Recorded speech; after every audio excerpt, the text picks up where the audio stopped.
Good morning students. कल हम पढ़ रहे थे पाठ 12 सुदामा चरित्र, जिसमें हमारा पद 1 और 2 हो चुका था।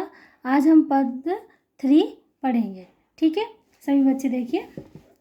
कछु भाभी हमको दियो सो तुम काहे न देत, चाप पोटरी कांख में रहे कहो कही हेतु, आगे चना गुर मात दहेते लय तुम चावि हमें नहीं दीने, श्याम कहो मुस्काए सुदामा सो चोरी की बान में हूँ जो प्रवीणे, पोटरी कांख में चाप रहे तुम खोलत नाही सुधा रस भीने, पाछिल बानी अजो न तजो तुम तैसई भाभी के तंदुल कीने। क्या हुआ था कि जब सुदामा श्री कृष्ण से मिलने आ रहे थे तो सुदामा की पत्नी ने अपने पड़ोसियों से थोड़े से चावल मांग करके लाई थी और वो श्री कृष्ण के लिए उपहार स्वरूप भेजे थे। ठीक है, जब सुदामा श्री कृष्ण से मिलने आ रहे थे तो सुदामा की पत्नी ने अपने पड़ोसियों से कुछ चावल मांग करके लाई थी और वह सुदामा को दिए थे कि श्री कृष्ण को ये चावल उपहार स्वरूप दे देना। जैसे अभी अपन किसी के घर जाते हैं तो उनके लिए मिठाई वगैरह लेके जाते हैं ना, पर सुदामा की तो ऐसी स्थिति थी नहीं कि उनके पास कुछ भी था नहीं कि जो वो भेंट स्वरूप कुछ दे श्री कृष्ण को। तो वो अपने पड़ोसियों से चावल मांग के लाई थी और बोला था कि श्री कृष्ण को ये उपहार स्वरूप दे देना। अब देखो, कछु भावी हमको दियो सो तुम काहे न देत।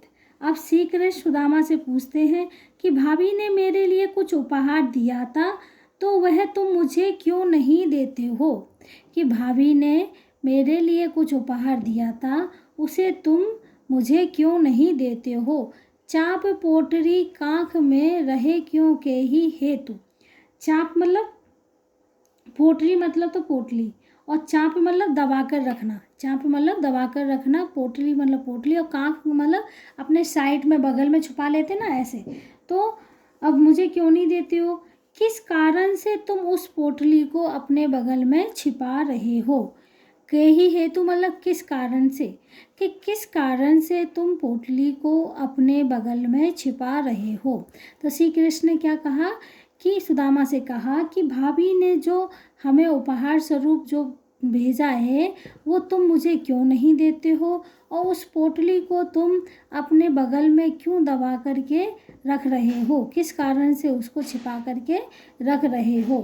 अब श्री कृष्ण ने सुदामा को पुरानी बातें याद दिलाते हैं। आगे चना गुरु मातु दहेते लय तुम चाबी हमें नहीं दीने। अब श्री कृष्ण कहते हैं कि पहले भी गुरु माता ने हम दोनों को चना खाने के लिए चने दिए थे जिन्हें तुमने अकेले ही खा लिया था। तो कहते हैं श्री कृष्ण उनको याद दिलाते हैं कि पहले भी गुरु माता जब ये आश्रम में पढ़ रहे थे तो कहते हैं कि माता ने जब तुम्हें पहले भी चना हम दोनों को लिए खाने के लिए दिए थे, लेकिन वो भी तुमने मुझे नहीं दिए थे, वो चने तुमने अकेले ही खा लिए थे।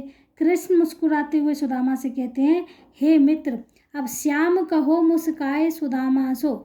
श्री कृष्ण सुदामा से मुस्कुराते हुए कहते हैं, हे मित्र चोरी की बान में हो जो प्रवीणे। प्रवीणे मतलब निपुण हो तुम तो।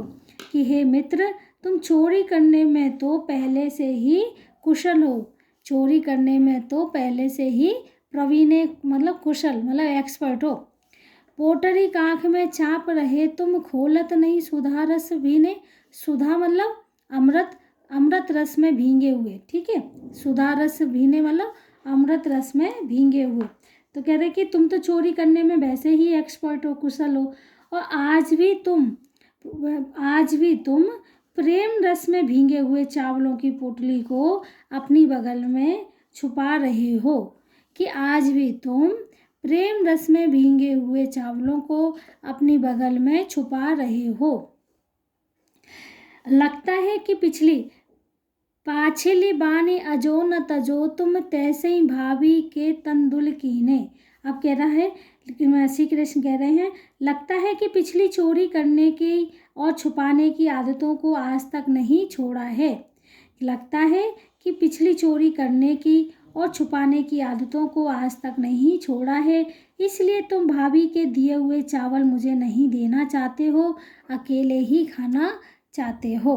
वापस से देखो, कछु भाभी हमको दियो सो तुम काहे ना देत।